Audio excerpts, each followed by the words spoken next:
Hello, fellow teachers. Have you ever had one of those days, those crazy kind of days? You know, you're about to walk into class, your lesson plan is missing, your mind's gone blank, and you've got nothing prepared. Panic starts to set in. Not to worry, this video is made for emergency cases just like these, and I've got 5 fun, no-prep ESL activities that work with just about any level, require 0 materials, and are 100% going to get your students speaking, laughing, and learning. Let's get stuck in. So, number 1, the yes-no game. This one is perfect for listening, speaking, fluency, and quick thinking. Levels, that's good for pre-intermediate and above. Here's how it works. Choose a student to sit in the hot seat. The rest of the class fires questions at them, but they are not allowed to say yes, no, maybe, or I don't know. And by the way, they cannot nod or shake their head or use gestures that imply a yes or no answer. Here's an example. Are you a teacher? I might be.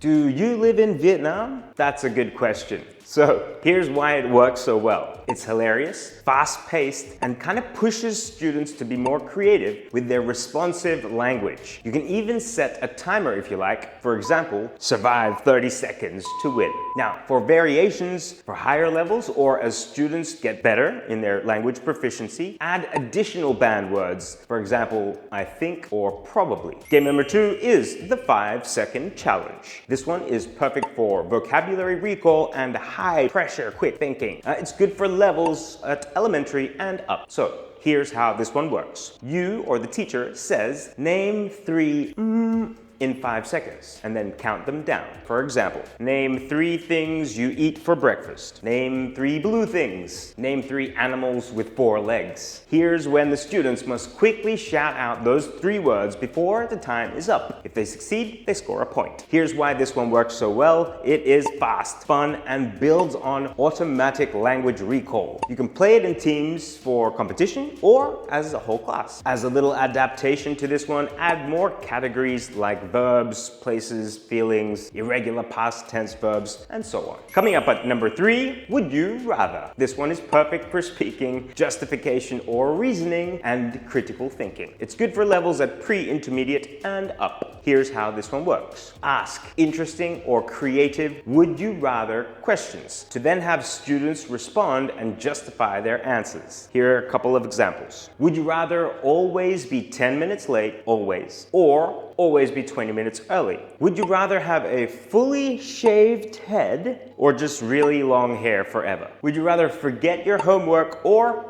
forget your shoes? Here's why this one works so well. It gets them thinking, using conditionals, explaining their preferences, and likely laughing out loud. It also helps students open up a little bit too. A variation to this one, you might try doing it in pairs, or maybe even through a class vote, or even standing up on either side of the room, depending on their choice. The choice is yours. Here is no prep game number 4. 2 truths and 1 lie. Now this one is great for getting to know each other, making questions and question forms, using present simple and even past simple. The level? Well, it could be for any level really. Check out here's how this one works. Each student says 3 statements about themselves. 2 must be true and 1 false. The class then has to guess which is the lie. Here's my example. I've eaten crocodile meat. I have 2 sisters, one's named is Vinit, and I hate chocolate. Why this one works so well? It's a cool one that opens up bits and pieces of personal information about your students, plus it's easy to adapt to various levels. Also, it's really awesome for practicing questions and those follow-up questions, like, when did you eat crocodile meat? Which kinds of chocolates do you hate? To adjust this one and create a variation, you could turn it into a class detective game where teams get 1 point or 1 question and guess per round.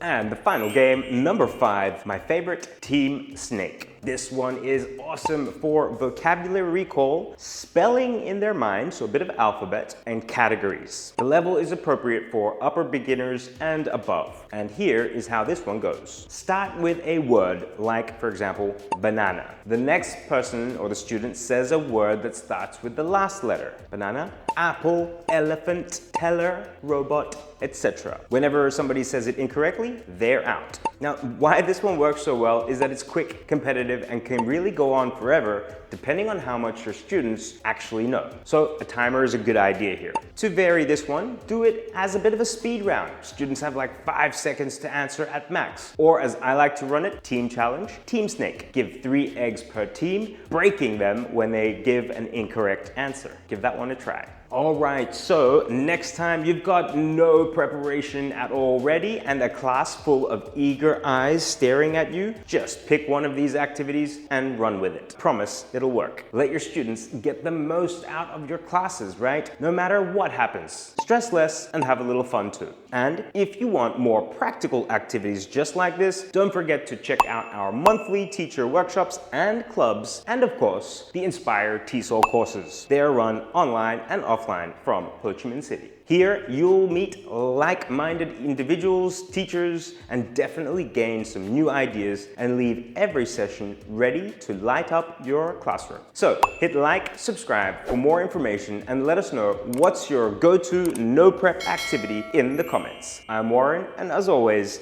happy teaching. So let's do that all over again. Thanks, Adrian. I don't have anything to do today.